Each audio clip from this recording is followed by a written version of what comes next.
Hello. तो अपन देखो क्या देख रहे थे, अपन जीआई देख रहे थे। क्या ज्यामिति समावेशिता देख रहे थे, है ना। अरे यार मेरी कोहनी है ना, कोहनी बहुत दर्द करती है भाई। तो अपन जीआई देख रहे थे, है ना। जीआई मतलब ज्यामिति समावेशिता, है ना। तो देखो अपन ने देखो जीआई देख ली थी। उसमें अपन ने सिस और ट्रांस लिखना सीख लिया था। सिस का मतलब कि छोटे समूह, बड़े ग्रुप एक तरफ, बड़े ग्रुप एक तरफ तो सिस, और बड़े ग्रुप विपरीत दिशा में तो ट्रांस। ये हमने सीख लिया था। लेकिन क्या हो रहा था कि मतलब जब अपन देखो ग्रुप तो पहचान लेते थे। लेकिन अब जब चारों ग्रुप अलग अलग हो जाए, बिल्कुल देखो समझो, चारों ग्रुप एक जैसे हों और अलग अलग हो जाए। जैसे कि ये सी डबल बॉन्ड सी, ये क्या है, वो अपना आर आर एस था, रेस्ट्रिक्टेड रोटेशनल। और ये सिस्टम वर्जित घूर्णित निकाय है। इससे जो लगे समूह है वो चारों हो जाए, चारों ए बी सी डी हो जाए। फिर अपन को पहचान करना मुश्किल हो जाता था कि कौन सा बड़ा समूह है, कौन सा छोटा समूह है, और कौन से की वरीयता ज़्यादा है, कौन से की वरीयता कम है। मतलब ये पहचान नहीं कर पाते थे कि ये इससे ये बना तो ये सिस है क्या ट्रांस है। तो इसके लिए उस अनुक्रम को निर्धारित करने के लिए एक ई जेड थ्योरी आई। कौन सी थ्योरी आई? ई और जेड नामकरण। तो क्या होता है कि जो ये चार ग्रुप लगे होते हैं, पी क्यू आर एस, इन इनमें पी और क्यू और आर और एस, इनमें वरीयता दी जाती है कि इसको एक नंबर मिलेगा, कि इसको, यानी एक दो ऐसे वरीयता दी जाती है। मतलब एक को तो पहले नंबर की वरीयता दी जाएगी, इस इन दोनों ग्रुपों में से एक को दूसरे नंबर की वरीयता दी जाए, इन दोनों में से एक को पहले की, इनमें से एक को दूसरे की, ऐसे वरीयता दी जाएगी। अब सेम नंबर वाले, मतलब जैसे सेम एक एक वाला दोनों एक तरफ आ जाए तो उसको कहते हैं अपन जेड। क्या? यानी समान वरीयता वाले समूह, यानी सेम नंबर वाले वरीयता समूह एक तरफ आए, एक तरफ आ जाए। मतलब जैसे ये सी डबल बॉन्ड सी है और इससे ये सी डबल बॉन्ड सी है। अब मैंने वरीयता दे दी एक दो। अब मैंने क्या किया, सेम नंबर वाले ग्रुपों को, यानी समान वरीयता वाले ग्रुपों को क्या कर दिया, विपरीत दिशा में, तो इसको कहते हैं ई। और सेम नंबर वाले ग्रुप एक दिशा में आ जाए, सेम नंबर वाले ग्रुप एक दिशा में आ जाए तो इसको कहते हैं जेड। वो इसको तो कहते हैं जेड, सेम एक दिशा में आ जाए तो, है ना। इसको क्या कहते हैं, जेड। तो ऐसे अपन को अब वरीयता वरीयता दी जाती है सीआईपी नियम से। 3 साइंटिस्ट थे जिनके पहले अक्षर ले लिए सीआईपी, थ्योरी नहीं रूल। सीआईपी नियम से वरीयता दी जाती है। तो वरीयता, 3 साइंटिस्ट थे, इसे अनुक्रम नियम भी कहते हैं। क्या कहते हैं भाई? अनुक्रम नियम भी कहते हैं। क्या कहते हैं भाई? अनुक्रम नियम भी कहते हैं इसे। अब देखो, जो वरीयता दी जाती है उसका पहला नियम क्या है? रूल 1 क्या है भाई? देखो उसका रूल 1 है कि जो वरीयता होगी, जैसे ये तो ग्रुप की वरीयता दी जा रही है ना, ग्रुप की, तो वरीयता में जिसका, यानी सिंगल एटम ग्रुप है, ध्यान रखना, अगर सिंगल एटम ग्रुप है तो जिसका परमाणु क्रमांक, यानी परमाणु नंबर ज्यादा होगा, परमाणु क्रमांक ज्यादा होगा, उसकी वरीयता ज्यादा होगी। जैसे इस डबल बॉन्ड से एक तो लग रहा है एफ और एक लग रहा है सीएल, परमाणु क्रमांक किसका ज्यादा? इसका ज्यादा, तो इसकी पहली वरीयता, इसको दूसरी वरीयता, ऐसे दी जाएगी। ऐसे यहाँ लगा दिया ओ और एफ। तो अब इसमें से किसकी वरीयता ज्यादा है? ये कार्बन है। बताओ किसकी वरीयता ज्यादा है? इसका परमाणु क्रमांक 8, इसका परमाणु क्रमांक 9। तो इसकी वरीयता ज्यादा, इसकी वरीयता कम, ऐसे दी जाती है। ठीक है। जैसे एक ग्रुप लगा दिया CH3, इधर OH, तो इसकी तो 6 होता है, इसका 8 होता है, तो इसकी वरीयता ज्यादा। पहले कार्बन को देख लो, पहले एटम को देख लो, तो इसकी वरीयता ज्यादा, 1, इसको 2। ठीक है, ऐसे वरीयता दी जाती है। ये तो हुआ किसके आधार पर? परमाणु क्रमांक के आधार पर। अगर परमाणु क्रमांक सेम हो जाए एटम का, तो अपन उसका परमाणु द्रव्यमान देख सकते हैं। जैसे यहाँ पर 2 Cl लगा हुआ है, एक Cl जिसका 35 है, एक Cl जिसका 37 है। तो अब देखो, एक तो 35 है, एक 37, 35.5, 37.5। तो अब इसकी वरीयता ज्यादा होगी, इसकी वरीयता 1, इसको 2। मतलब अगर जेड सेम हो तो ए देख लो, परमाणु द्रव्यमान देख लो, परमाणु क्रमांक सेम हो तो परमाणु क्रमांक देख लो। अब देखो, अब अपन को कैसे क्या सिस्टम दे दिया जाए, ऐसे दिया जाए समझो, यहाँ C2H5 और यहाँ दे दिया है C3H8, ये ग्रुप लगे हुए हैं। अब इसमें से किसकी वरीयता ज्यादा होगी, बताओ किसकी वरीयता ज्यादा होगी। तो इसमें अपन को इनकी वो देखना होता है। ये देखो, इसको कैसे लिख सकते हैं अपन, इसमें ये होता है CH3 ऐसे होता है, ये होता है CH3 CH2 ये होता है वो CH3 है ना, 3 कार्बन का है ना। तो अब वरीयता देखो, पहला कार्बन दोनों में सेम, दोनों में 3 3 हाइड्रोजन, 3 3 हाइड्रोजन सेम।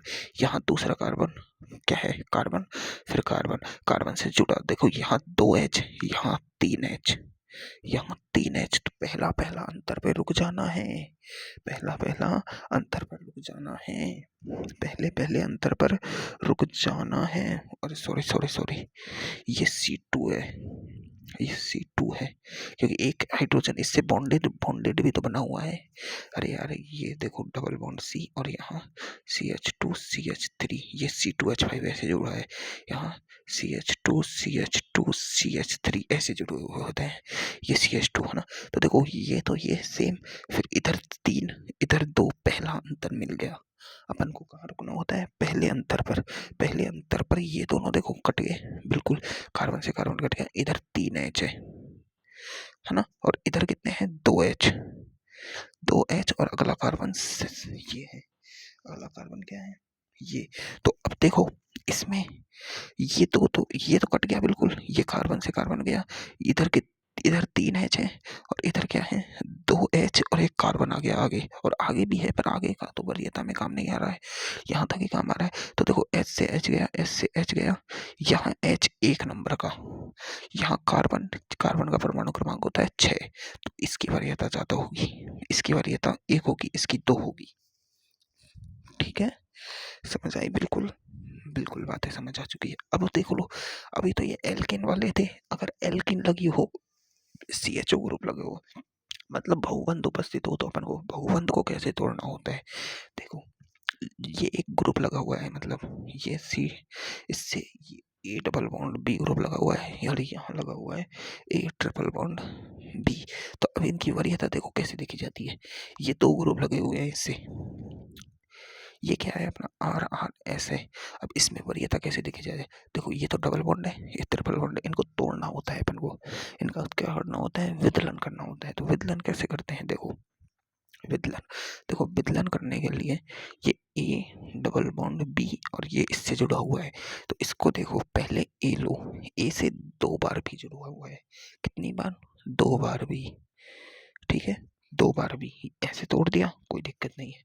अब देखो ये इसमें देखो A ट्रिपल बॉन्ड B में A से ये तो एक है, और 3 बार भी जुड़े हुए हैं, कितने बार, 3 बार भी जुड़े हुए हैं। तो ऐसे करनी है अपन को, और आगे भी जुड़ा हुआ था तो आगे भी कर लेते हैं अपन। देखो एग्जाम्पल देखते हैं इसके, क्या देखते हैं भाई, एग्जाम्पल, एग्जाम्पलम एग्जाम्पलम एग्जाम्पल देखते हैं, क्या देखते हैं, एग्जाम्पल। तो देखो अब ये देखो एक असली एग्जाम्पल लो, CH double bond O group है ना। तो अब देखो इस C से ये कैसे जुड़ा होता है, तो ये तो एक CHO ग्रुप हो गया, CHO एल्डिहाइड ग्रुप है ना। तो अब इसका विदलन कैसे करना होता है अपन को, इसको कैसे तोड़ना है। तो देखो C से एक तो जुड़ा हुआ है H और 2 O जुड़े हुए हैं, तो इसका विदलन होगा C, एक तो H हो जाएगा, एक बार हो एक बार हो, तो इसमें इसका जो वो देखा जाएगा, तो C O O और H, ये हो गया इसका COOH है ना, इसी C से OOH जुड़ा हुआ है ना। और इसमें देखो एक और है अपना CH और NH, ये 2 ग्रुप जुड़े हुए हैं, तो इसका देखो C और ये H और इससे डबल बॉन्ड N जुड़ा हुआ है और H जुड़ा हुआ है, तो इसको कैसे लिखेंगे अपन, इसको देखो C एक बार 2H, एक बार N और एक बार N, और N से एक बार H, एक बार H, ऐसे। तो अब इसका क्या बना, देखो ये सी बना, एक लाइन तो ये सी की, एक लाइन ये और एक लाइन ये, यहाँ बना एन एन एच, फिर एच एच और फिर ये सी अलग से, ये तीन बन रहे हैं। सी से सी काटो, फिर एन एन सेम होता है, एन एन काटो, फिर एच काटो, ऐसे ऐसे आगे बढ़ो, है ना। तो अब अपन ने बनाना सीख लिया, चलो ठीक है। अब अपन है ना रियल एग्जाम्पल लेते हैं। क्या लेते हैं? Real example.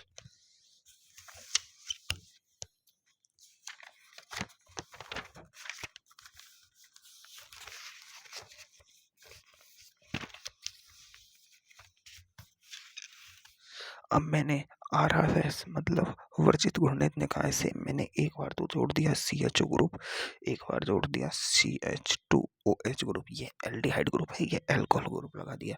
अब इसमें किसकी वरीयता ज़्यादा होगी?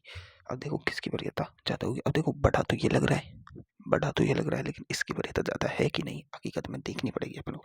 तो इसको देखो, इसका क्या बनता है? देखो ये होता है सी, इसका एक एच और एक ओ और ओ, मतलब सी को हटाओ और ये तीन ग्रुप लगे हुए हैं ओ ओ एच सी से।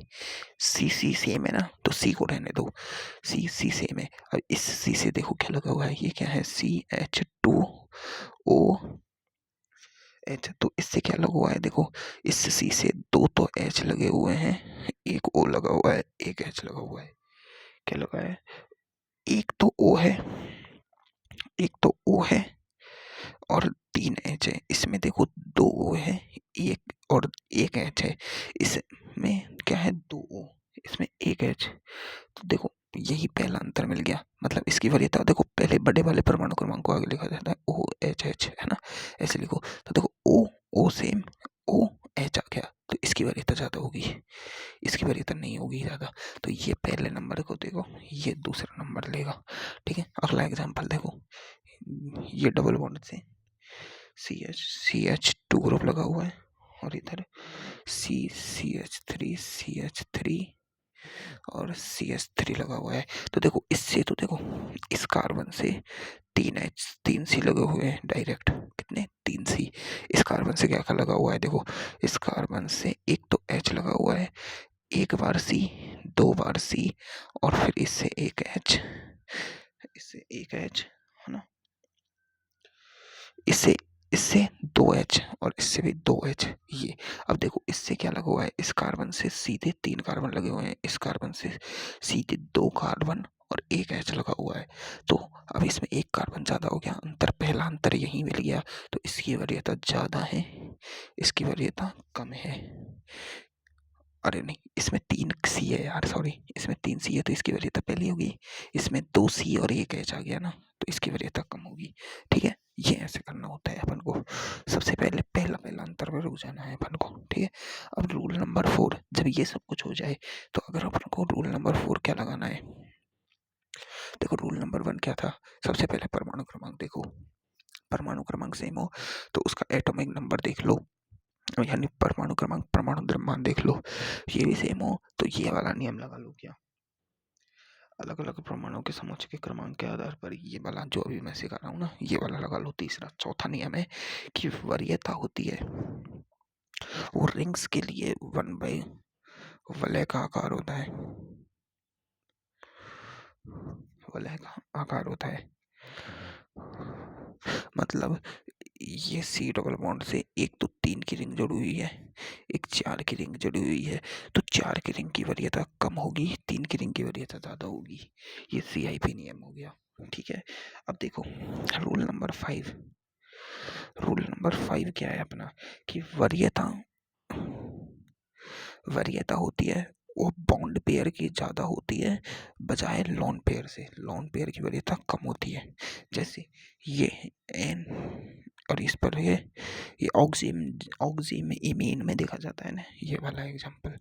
ये तो ये बॉन्ड पेयर है, ये लोन पेयर है, तो इसकी वरीयता 1, इसकी वरीयता 2। ये वरीयता के 5 नियम है, ये लगाने हैं अपन को। फिर एग्जांपल्स अपन को कर देने हैं। तो मैं एक अच्छा एग्जांपल लूँ और करके देखें अपन। तो देखो मैं एक एग्जांपल लेता हूँ बढ़िया वाला। क्या लेते हैं? बढ़िया वाला। तो देखो C double bond C, C triple bond N और C H double bond O और यहाँ सी एच थ्री, यहाँ NH2। तो देखो इस कार्बन से जुड़ा समूह H थोड़ी है, N है, तो N का नंबर होता है 7, कार्बन का नंबर होता है 6, तो वो N होता है 5, N का 5 होता है, सॉरी। तो इसकी वरीयता 1, इसकी ज़्यादा, क्योंकि इसका परमाणु क्रमांक ज़्यादा है कार्बन का, है ना। अरे यार, ये मैंने तुम्हें ट्रिक नहीं बताई थी कि बस नहीं ओ फ्रेंड, तो इसका होता है कितना, बोरॉन का होता है कितना, बस नहीं ओ फ्रेंड, ओ sorry sorry sorry sorry sorry sorry, इसकी वरीयता ज़्यादा होती है यार, ये तो कार्बन के बाद आता है ना। इसका 8 होता है, इसका 7 होता है, इसका 6 होता है, इसका 5 होता है, इसका 9 होता है परमाणु क्रमांक। बस नहीं हो फ्रेंड, इसकी वरीयता 1 है, इसकी 2 है, सॉरी गलती हो गई। अब देखो यहाँ 3 एन लगे हुए हैं, तो देखो सी तो सी सेम है, अब सी से 3 बार एन लगे हुए हैं, तो इसको कैसे लिखा होगा, 1 एन, 2 एन, 3 एन, तो इधर 3 एन है, कितने, 3। इस सी से देखो क्या लगा हुआ है, एक तो एच लगा हुआ है और डबल बॉन्ड है, तो 2 बार वो लगा हुआ, इससे ये लगा हुआ है, इससे ये लगा हुआ है, मतलब इधर 3 बार एन, इधर ओ ओ एच। तो पहला अंतर पे ही रुक जाओ भाई, किस पे रुक जाओ भाई, पहले अंतर पर ही रुक जाओ। तो इसका तो परमाणु क्रमांक देखो 7 है, ओ का 8 है, तो पहला अंतर ही मिल गया अपन को, तो इसकी वरीयता 1, इसकी तो आगे जाने की जरूरत ही नहीं है, आगे जाने की जरूरत ही नहीं है। अब एक और एग्जांपल देख लो अच्छा सा, चलो, FCl,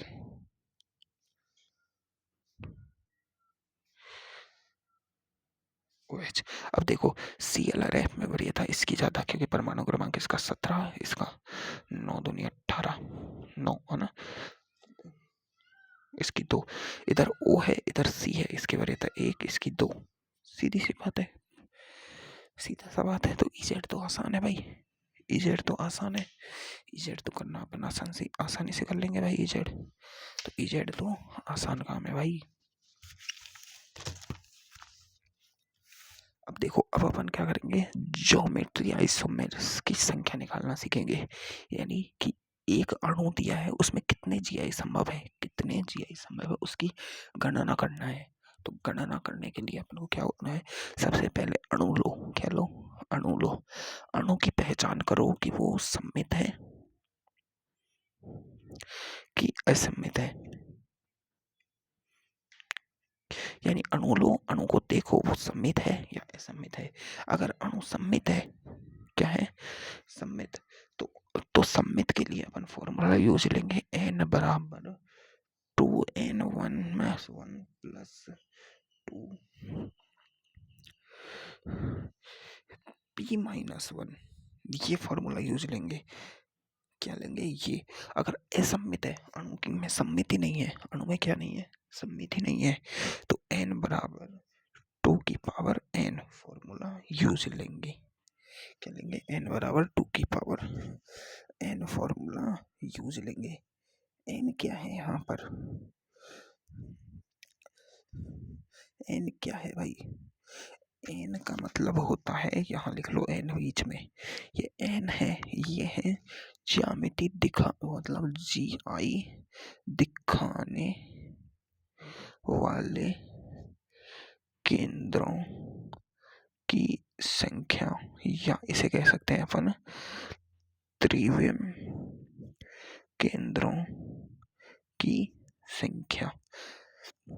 यानी GI कौन दिखा सकता है, जिसमें RRSO रेस्ट्रिक्टेड रोटेशनल सिस्टम हो, मतलब डबल बॉन्ड SC, या तो डबल बॉन्ड हो, या फिर कोई रिंग हो, या फिर अपन ने किस में देखा था कि साइक्लोडाइन वाली रिंग हो, ऐसी रिंग क्या दिखाती हैं, वो दिखाती हैं वो, ये सब चीज़ें, या ऑक्सिम हो, या इमीन हो, ये सारे क्या हैं, ये सारे क्या हैं, RRS है, रेस्ट्रिक्टेड रोटेशनल सिस्टम है, सारे के सारे क्या हैं, GI दर्शाने वाले केंद्र है, त्रिविम केंद्र है, ये अपन पहले ही देख चुके हैं इनको, है ना। त्रिविम केंद्र अपन को छाटना आना चाहिए भाई, है ना।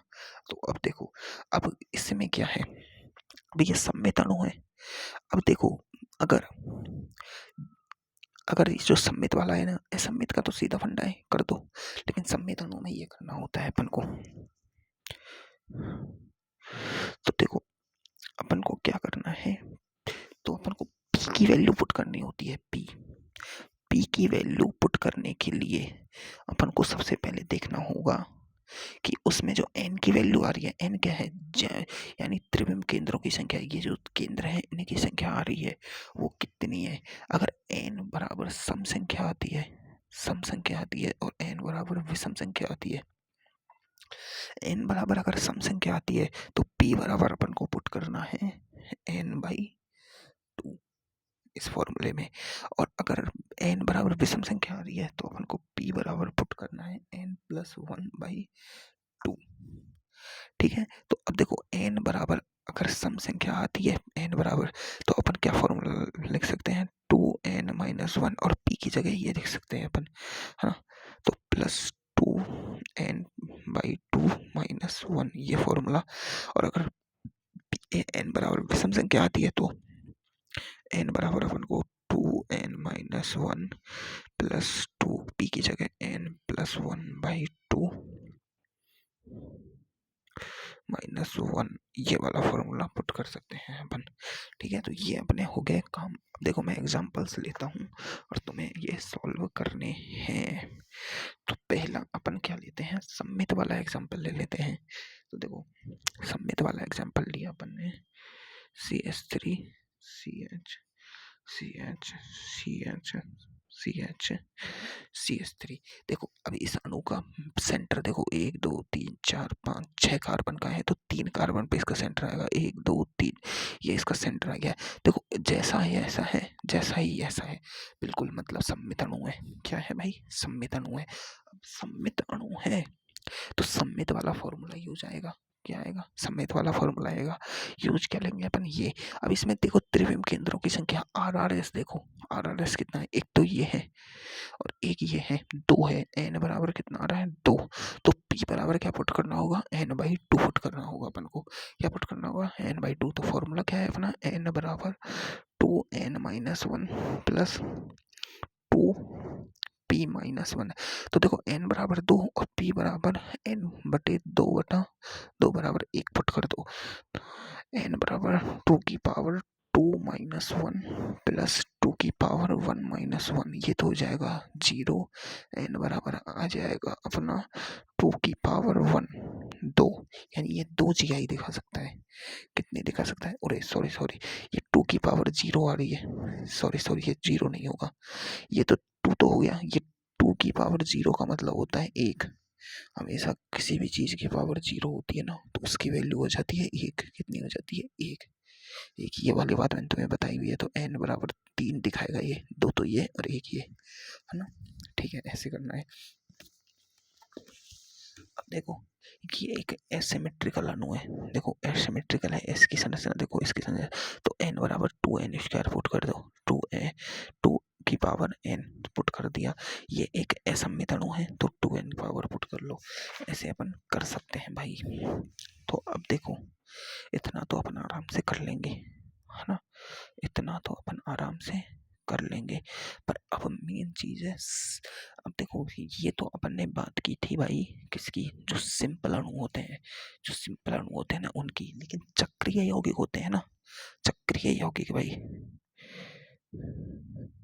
जो चक्रीय यौगिक होते हैं उनकी GI की गणना इस सूत्र से नहीं की जा सकती। चक्रीय यौगिकों की गणना इस सूत्र से नहीं की जा सकती। अब चक्रीय यौगिकों की गणना इस सूत्र से नहीं की जा सकती, तो उनकी गणना करने के लिए अपन को क्या करना होगा भाई, उनकी गणना करने के लिए अपन को सीधा उनकी GI की संख्या ही निकालनी होगी। अपन को खुद को वो GI बना के चेक करना होगा। क्या करना होगा, GI बना के चेक करनी होगी उनकी GI। ठीक है, अपन को खुद करनी होगी। ठीक है, तो अब देखो किसकी GI देखेंगे अपन, सममित चक्रीय यौगिकों में GI की गणना।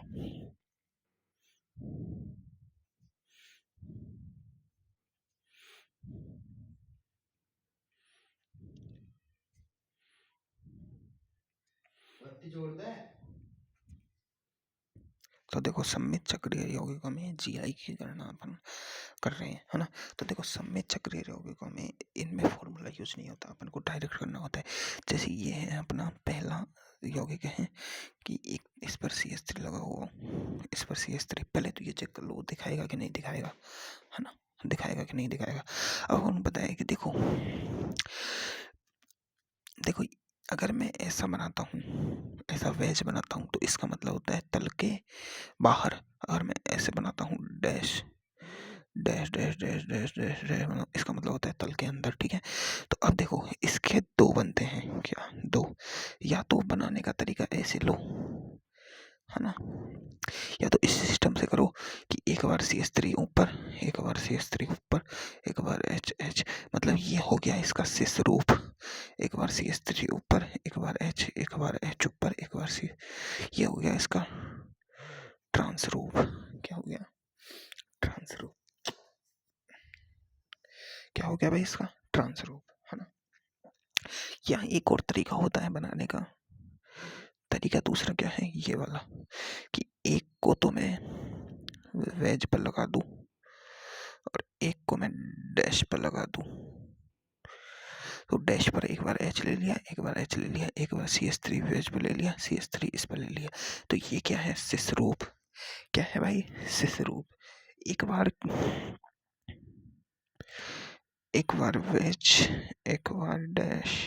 मैंने आपके पास CH3 डैश पे ले लिया, H इस पे ले लिया, एक बार CH3 इस पे ले लिया, और CH3 नहीं, H सॉरी, H, और एक बार ये CH3 इस पे ले लिया, है ना। तो ये हो गया इसका ट्रांस रूप। देखो इसे बनाने में टाइम लगता है, पर असली में बनाना यही होता है। इसे फिशर प्रक्षेपण कहते हैं ना, है ना। फिशर प्रक्षेपण रूप में कहते हैं। अपन बनाएंगे ऐसे जिससे अपन को बनाने में आसानी हो। क्या हो भाई? बनाने में आसानी हो। तो देखो, देखो अगर तीन तीन CH3 लगे हों, तो देखो तीन CH3, एक CH3, एक CH3 और एक CH3। तो अब देखो इसका वेज डैश कैसे देखेगा? देखो या तो तीन CH3 है, या तो ये तीनों CH3 एक ही दिशा में हो। क्या हो? एक ही दिशा में हो। और या दो एक दिशा में हो और तीसरा अलग दिशा में हो। दो ही बन सकते हैं, इसके तीन नहीं बनते हैं। कारण क्या है भाई? देखो मैंने सबके सबको किस पे ले लिया? वेज पे ले लिया। वेज, वेज को मैं ऐसे डार्क कर रहा हूँ, है ना। वेज पे ले लिया, CH3 CH3 CH3, ठीक है। वेज पे ले लिया, तो ये एक हो गया। ये एक बार मैंने एक को डैश पे ले दिया और एक को वेज पे रख दिया, दो को वेज पे रख दिया। CH3 और CH3, इसके सिर्फ दो ही रूप संभव है। अब देखो तीसरा, देखो अगर मैं देखो सबको वेज पे रखा एक बार, सबको डैश पे रख दूंगा, तो यही बन जाएगा। क्या बन जाएगा? यही सेम, है ना। अगर मैंने एक को, देखो दो को डैश पे रख दिया, दो को डैश पे रखू और इसको भी डैश पे रख दिया और इसको वेज पे, तो देखो दो तो एक तरफ एक जैसे, इसमें भी दो दो CH3 एक जैसे, तो दो CH3 एक जैसे और एक CH3 अलग, एक CH3 अलग। तो ये इसके सिर्फ दो ही बनते हैं और कोई रूप पॉसिबल नहीं है, ठीक है। लेकिन अगला अणु देखो,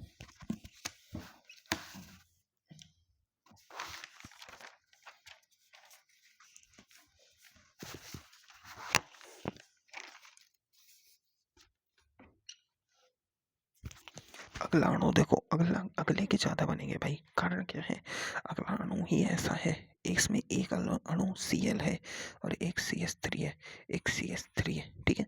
तीन अणु ऐसे हैं। तो इसका देखो एक तो क्या होगा कि मैंने इन दोनों को एक, तीनों को एक ही तल में रख दिया, तीनों को एक ही तल में, यानी सबको डैश डैश पे रख दिया या वेज वेज पे रख दिया, सबको एक ही तल में रख दिया। इधर CH3, इधर CH3, इधर Cl, है ना। अब मैं एक बार Cl को अलग अलग पर रख रहा हूँ। क्या कर रहा हूँ? Cl को अलग पे रख दिया, Cl को अलग पे रख दो, Cl। तो देखो CH3 ये किस पे है? ये वेज पर है दोनों, ये डैश पे आ गया, ठीक है। एक तो ये बन गया, एक ये बन गया। अब क्या कर रहा हूँ मैं? एक बार मैं CH3 को अलग पे रख रहा हूँ और इन दोनों को एक पे रख देता हूँ। क्या?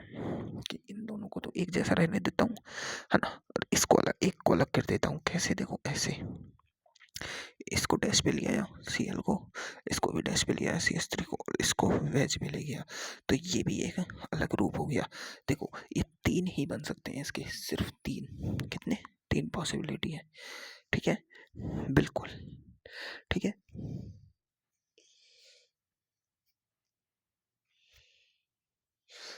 ये वाली बात तुम्हें हमेशा याद रखना कि मैंने ये कोई ग्रुप लगा हुआ है ए, ये बी और ये सी।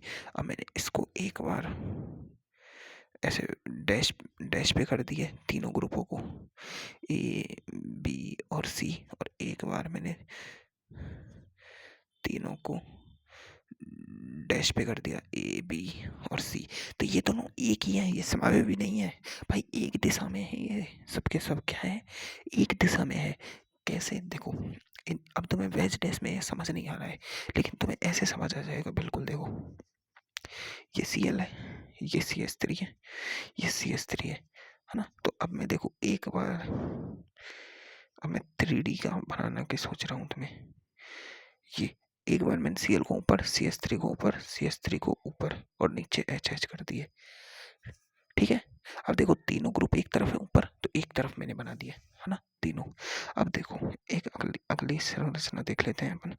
इसमें क्या किया मैंने, सी एल को नीचे ले गया और एच को ऊपर ले आया, सी एस थ्री ऊपर, एच ऊपर, सी एस थ्री ऊपर, एच नीचे, दूसरा बन गया। तीसरा क्या करूँ मैं, इसको एक को नीचे ले जाऊं, इसको सी एल एच और इसको सी एस थ्री एच और सी एस थ्री एच, बिल्कुल।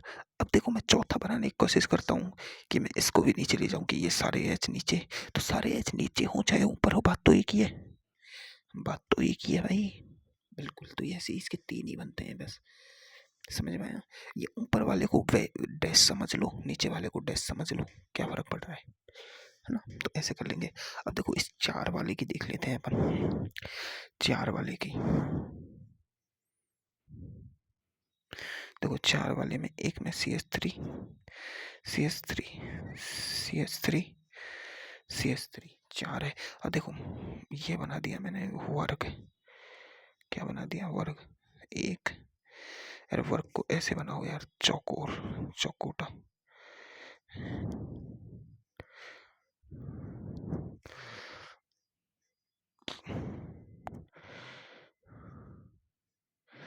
ऐसे। देखो एक बार मैं चारों सी एस थ्री को ऊपर ले रहा हूँ, सबसे पहले सब सारे सी एस थ्री ऊपर ले लिए, एक तो ये बन गया इसका, है ना, एक तो ये बन गया। एक बार क्या कर रहा हूँ मैं, एक सी एस थ्री को नीचे ले रहा हूँ, तो एक सी एस थ्री को मैं इसको नीचे ले लेता हूँ, एच, है ना। एक बार मैं क्या कर रहा हूँ, दो सी एस थ्री को नीचे ले रहा हूँ, कितने को, दो को, इसको सी एस थ्री, इसको H, C S three, C S three H और सी एस थ्री और एच। अब इसके अलावा कोई पॉसिबिलिटी है क्या भाई, हाँ एक और पॉसिबिलिटी है। अभी देखो सेम सेम पास पास के सी एस थ्री मैंने नीचे किया है, एक बार मैं दूर दूर के, ये दूर दूर के भी तो कर सकता हूँ भाई, बिल्कुल कर सकता हूँ। तो एक पॉसिबिलिटी ये है कि दूर दूर के H, C S three H, C H three और ये सी एस थ्री ऊपर, ये एच, ये सी एच थ्री, ये एच, एक ये पॉसिबिलिटी है। चार पॉसिबिलिटी बन रही है बस, इनके अलावा और कोई पॉसिबिलिटी नहीं बनती है। ऐसे ही देखो इसकी बन जाएगी, किसकी, इसकी कितनी बनेगी, इसकी तुम बना सकते हो क्या, इसमें सबसे सी एल लगा हुआ है, सब पे सी एल लगा हुआ है। तो देखो इसकी दो तीन मैं बनाता हूँ, बहुत सारी बनेंगी इसकी तो भाई। तो देखो इसको ऐसे लिखो, नहीं नहीं नहीं, अरे यार वो ग्लूकोज ग्लूकोज की संरचना नहीं बनाते थे क्या अपन, वही तो है, ये सारे ग्लूकोज की तरह बनाना सीखे हैं अपन, ग्लूकोज की, फ्रक्टोज की, पेंटोज शर्करा की, इनकी संरचना नहीं बनी, बना के देखी तुमने, वही तो बन रही है। देखो इसको बनाने के लिए अपन को ये ठीक है, ये और ये तो पांच की बन रही है, रिंग पांच की नहीं बनानी, छह की बनानी है।